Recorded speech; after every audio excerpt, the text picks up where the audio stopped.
பொங்கலுக்கு பொங்கல் பொங்குற மாதிரி பானைக்கோலை போட போறோம். போட்டுடலாமா? வாங்க.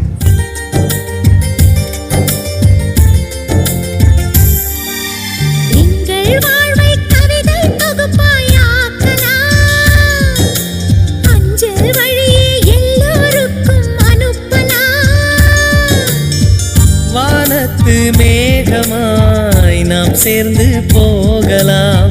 பூங்கொத்தை போலவே முகம் வைத்து வாழலாம்.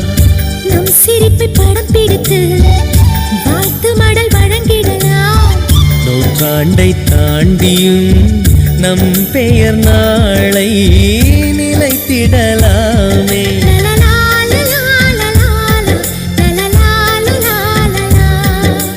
ஹாப்பி நியூ இயர் வந்ததே, அன்பை சொல்லி ஆசையுள்ளம்